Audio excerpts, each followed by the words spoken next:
Bueno, mi nombre es Fabiana Freidin, les doy las buenas tardes. Vamos a comenzar a trabajar el tema de la simbolización y para ello nos vamos a centrar en el texto La importancia de la formación de símbolos en el desarrollo del yo. Un texto de 1930 de Melanie Klein. Vamos a decir en pocas palabras y para empezar a presentar el tema que la teoría de la simbolización tiene dos hipótesis. Podríamos decir que hay dos teorías sobre la simbolización en el esquema de Melanie Klein. Hemos visto una primera teoría de la simbolización explicada en la clase de sistema proto-kleiniano.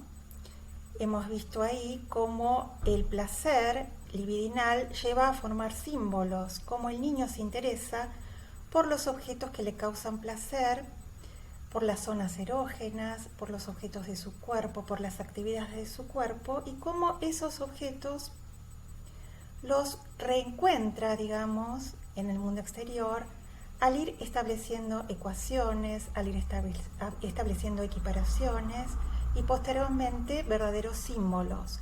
Entonces el placer es el que lleva a equiparar esa satisfacción que logra en su propio cuerpo, propia de la sexualidad infantil, y que encuentra en otros objetos y actividades del mundo exterior. Lo que hace que se transformen en verdaderos símbolos es cuando opera una represión exitosa que separa los objetos originales y fines originales de los objetos y fines nuevos. Vemos que cuando hablamos de simbolización, hablamos también de sublimación, porque en la base de todas las sublimaciones hay verdaderas simbolizaciones. Klein le da muchísima importancia entonces al tema de la simbolización. El yo va armando símbolos. El origen son los impulsos pregenitales y los impulsos genitales.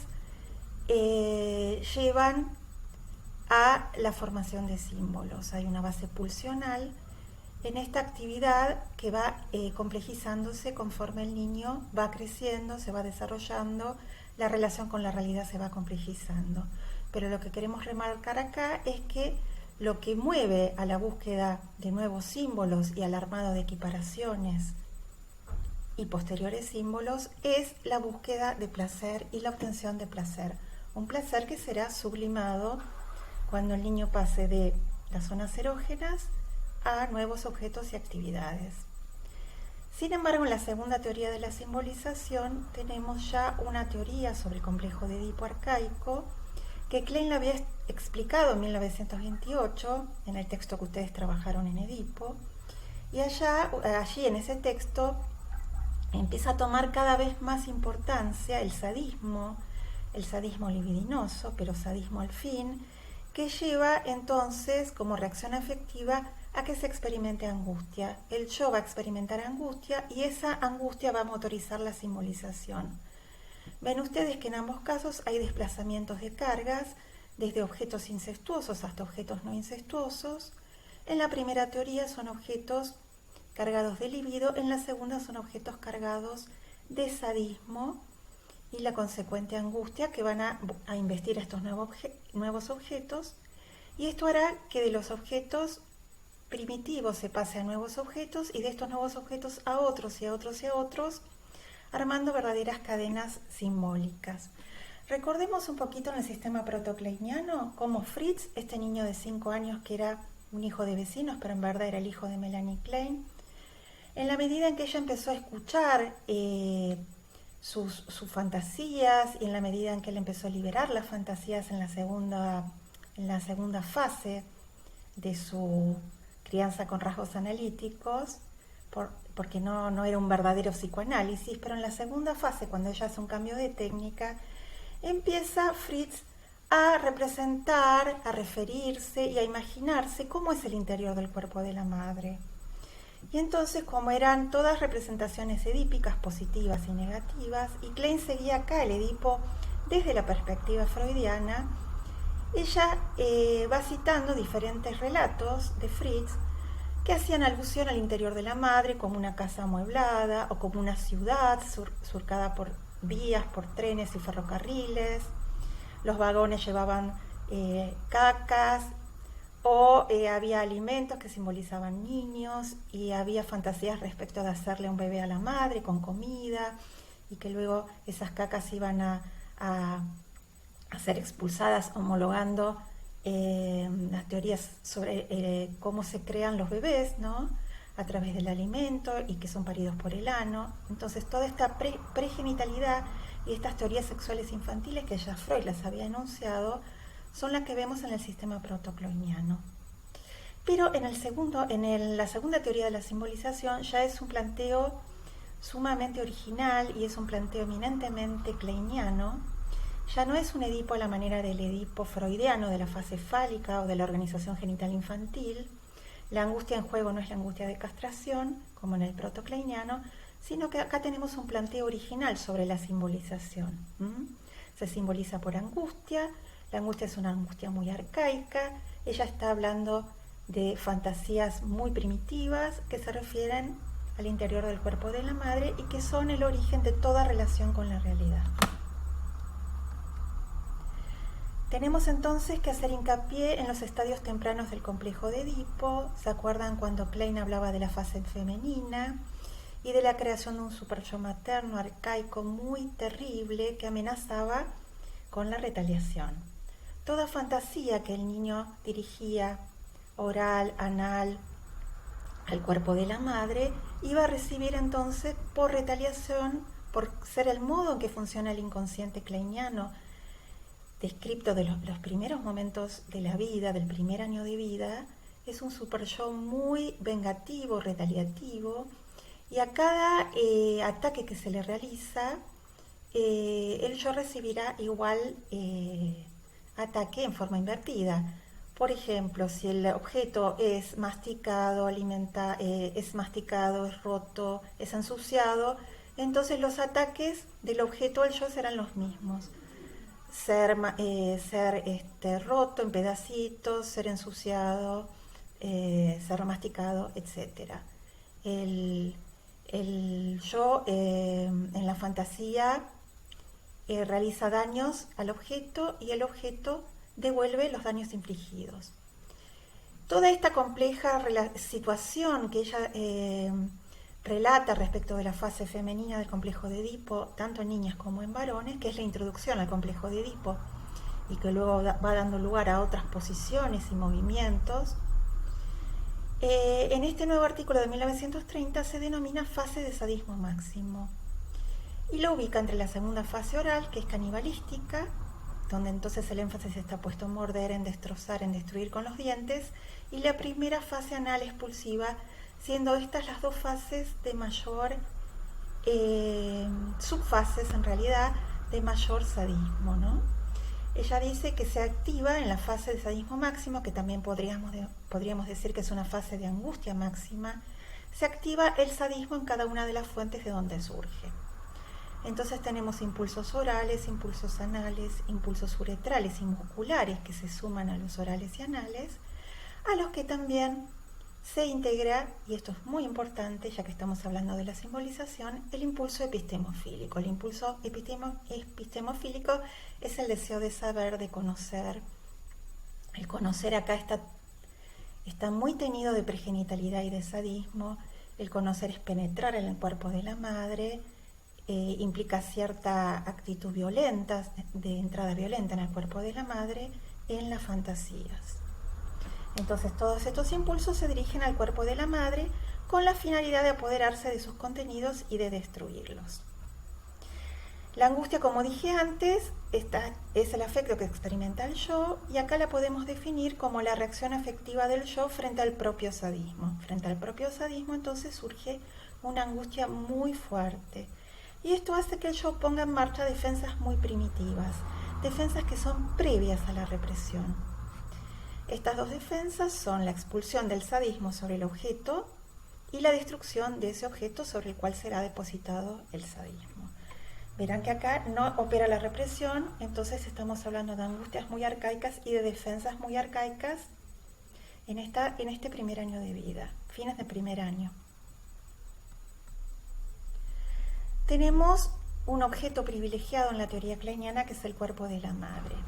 Está graficado de este modo porque tenemos que imaginar el cuerpo de la madre como un receptáculo, como un continente que alberga contenidos. Y este objeto, cuerpo de la madre, tiene entidad en la fantasía inconsciente. Este cuerpo de la madre va a ser descrito por Klein como escenario de procesos sexuales que despiertan deseos sádicos, deseos libidinales sádicos y mucha curiosidad. Entonces hay una orientación hacia el cuerpo de la madre, la vimos en el protocleiniano con Fritz, una orientación libidinosa, incestuosa, y acá vemos unirse al cuerpo de la madre desde las pulsiones más agresivas, más sádicas y más destructivas. Entonces, en el sistema protocleiniano, Klein había llegado a hablar de una geografía del cuerpo materno. Fíjense qué metafórica que es esta frase, porque justamente este cuerpo materno es el primer escenario, es el primer mundo, es el primer lugar donde el niño empieza a vivenciar el mundo y a vivenciarse. En el primer sistema, ya cuando no habla de geografía, sino que habla de objeto cuerpo de la madre, la primera realidad del niño es irreal, es fantástica y está rodeado por objetos, órganos, excrementos, cosas que le causan angustia. ¿Sí? Es una realidad irreal, el cuerpo de la madre es el primer escenario de todos los procesos, teñidos por la fantasía inconsciente, y luego la relación con el mundo va a ser una extensión de esta relación con el cuerpo de la madre.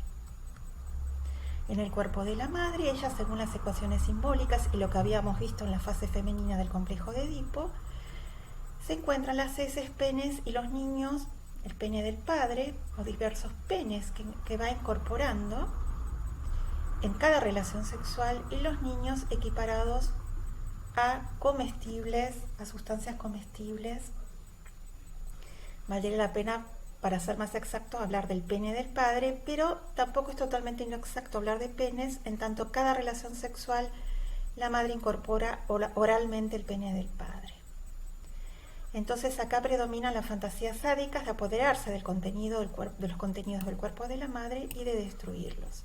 Se pone en marcha la simbolización por el temor a la retaliación. El niño, luego de haber atacado el cuerpo de la madre, siente una intensa angustia.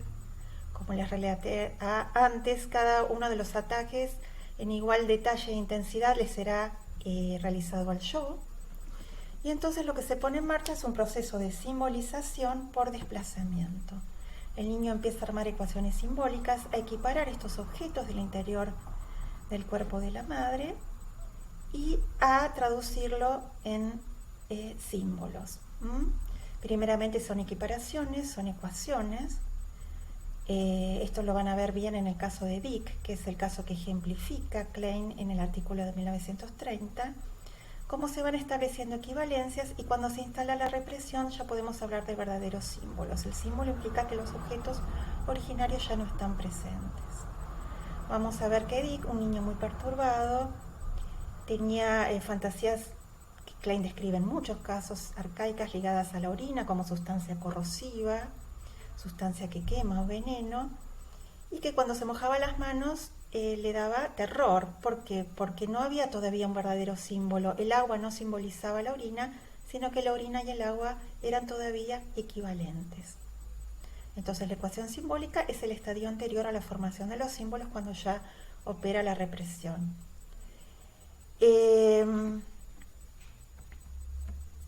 Ella acá hace la siguiente hipótesis. Nos dice que la angustia es necesaria. Una cantidad de angustia tolerable para el yo es el motor de la formación de símbolos.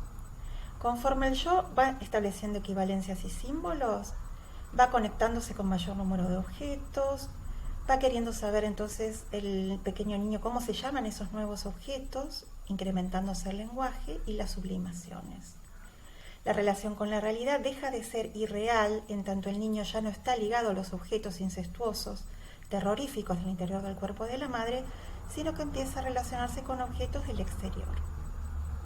La actividad de fantaseo se enriquece, el yo también se enriquece, y la relación con la realidad por ello va evolucionando a la vez que el yo evoluciona.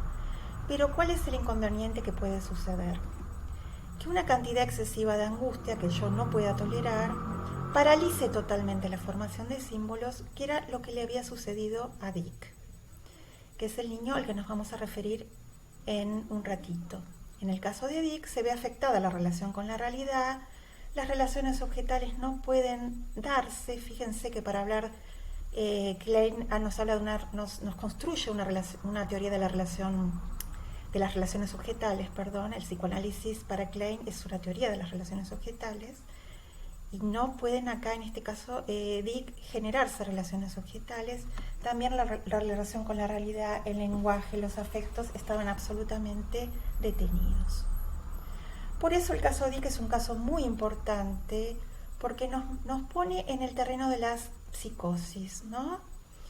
Ya venía Dick con un diagnóstico de demencia precoz, y Klein lo toma como un caso de esquizofrenia, pero sin embargo Klein se da cuenta que es un caso muy distinto a todos los anteriores que ella había visto. Se trataba de un niño de 4 años con un funcionamiento de un niño de entre 15 y 18 meses. En él no había habido una regresión a un estado anterior, no había avanzado y luego regresado a un funcionamiento más arcaico, sino que la formación de símbolos tras un débil comienzo se había detenido por completo. Entonces ella nos va a explicar acá un caso de psicosis infantil que no tenía la forma habitual de la paranoia de estos niños que tienen juegos estereotipados de perseguidor y perseguido, o ideas fijas, aterrorizadoras, pero muy paranoides. Había muchos casos en la literatura kleiniana, el caso de Erna, el caso de, muchos otros casos de niños pequeños con estos rasgos paranoides. Sin embargo, ella ve en el caso de Dick una total inhibición del desarrollo del yo. Era un niño que carecía de fantasías, era un niño que había tenido una lactancia muy insatisfactoria, casi muere de hambre, que usaba el lenguaje para repetir palabras en forma inmotivada, no tenía intención de comunicar, no jugaba. Luego, cuando dejó de la mamadera, no podía realmente alimentarse adecuadamente. Todas las funciones alimentarias, de excreción, de orina y de heces estaban teñidas por la angustia. Si se caía y se lastimaba, no mostraba dolor ni la clásica, como dice Klein, necesidad de los niños de ser consolados. Tampoco mostraba angustia frente a la separación de la niñera, por ejemplo, que es la que lo había llevado al consultorio. Entonces Klein se da cuenta que se encontraba con un niño totalmente distinto, que corría por la habitación como si Klein fuera un mueble más, para el cual los objetos de la caja de juegos no tenían ningún valor. La misma Klein tampoco era registrada como un extraño ni como alguien nuevo.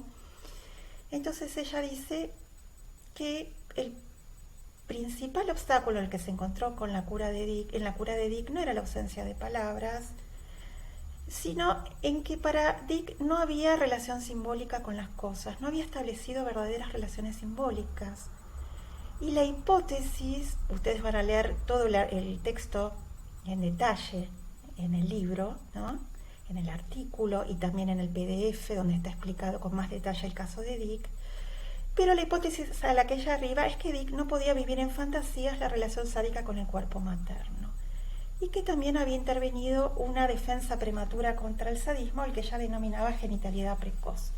Entonces era muy complejo el cuadro de Dick, porque por un lado no lo registraba Klein, no tenía interés en los objetos, tenía un comportamiento de ir y venir a la manera de un niño hiperkinético. ¿Sí? Entonces ella se vio obligada a realizar un cambio técnico. Entonces nos preguntamos, ¿qué recursos técnicos utilizó Klein? ¿Qué objetos utilizó? ¿De qué objetos se valió? ¿En qué conceptos se apoyó para intervenir? Ella sabía que Dick había tenido un primitivo interés en trenes, estaciones, puertas y picaportes. Entonces hizo una intervención muy original. Ella, podemos decir, que le prestó sus símbolos. ¿Y qué símbolos eran? Los símbolos del complejo de Edipo. Entonces nos dice Klein este texto, con estas palabras. Cuando le mostró los juguetes, las miró sin el mínimo interés. Tomé entonces un tren grande, lo coloqué junto a uno más pequeño y los designé Tren Papito y Tren Dick. Entonces él tomó el tren que yo había llamado Dick, lo hizo rodar hasta la ventana y dijo estación. Expliqué, la estación es Mamita, Dick está entrando en Mamita.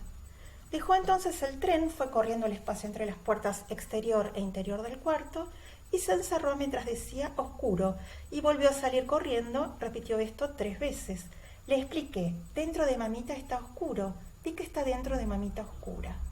Tomó nuevamente el tren, corrió otra vez al lugar entre las puertas varias veces y preguntó ¿niñera? Y Klein le contesta, niñera viene pronto, cosa que él repitió utilizando luego las palabras correctamente y reteniéndolas en su mente. Bueno, este es un célebre fragmento de Klein, de esta sesión célebre donde ella le prestó sus símbolos. Los símbolos no eran cualquiera. Cuando ella le designa Tren Papá y Tren Dick, y él lo va a hacer rodar hasta un tercer lugar al que llama estación, Klein ahí denomina estación Mamita. ¿Qué está haciendo Klein? Está introduciendo al niño en el complejo de Edipo. Klein dice, este niño está detenido en su simbolización y la única herramienta con la que cuento es la interpretación. En ese caso, esta intervención tiene un valor de interpretación a partir del juego. Se arman los 3 lugares o los 3 personajes del Edipo. Tren Papito, Tren Dick, estación Mamita. ¿Sí? Cuando Dick se empieza a angustiar, cuando le dice Klein que Dick está dentro de Mamita oscura, pide por primera vez por la niñera, cuando él se había mostrado totalmente carente de afecto e indiferente frente al ser dejado por la niñera. Entonces podemos decir que Klein aplicó sus hipótesis sobre el Edipo arcaico, Klein le prestó sus símbolos, interpretó las fantasías en cuanto comenzaron a manifestarse y logró liberar la angustia latente. La angustia en Dick era de tal grado que había inhibido totalmente la simbolización. Ella decía que Dick había comenzado a simbolizar en un momento por el terror al castigo que recibiría por el super-yo paterno,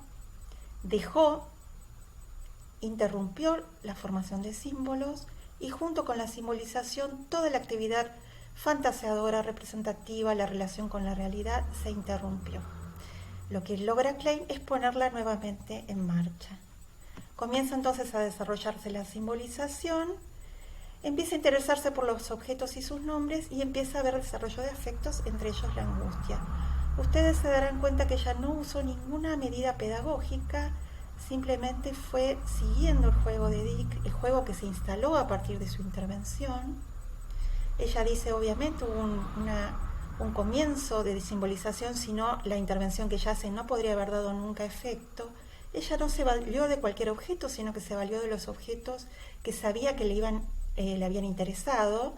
Alteró su técnica porque no esperó que el niño solo buscara en el cajón de juguetes aquellos que le interesaban porque no había acá ninguna clase de interés y ella inició la partida, digamos, ¿no? Entonces ella acá hace una disquisición muy importante sobre las psicosis infantiles y sobre todo sobre la detección de rasgos psicóticos. Ella nos dice que es muy común la presencia de rasgos psicóticos en los niños, que a veces pasan totalmente desapercibidos, niños muy dóciles, retraídos, aislados, o distintas manifestaciones que fácilmente son confundibles con caprichos o con manifestaciones los niños normales, y sin embargo son rasgos de psicosis infantil que tienen que ser vistos, tienen que ser trabajados por los analistas y que pueden ser tratados y curados. En este caso, ella entonces nos muestra cómo la psicosis tenía que ver con una verdadera detención en el proceso de formación de símbolos. Bueno, hasta aquí llegamos. Muchas gracias.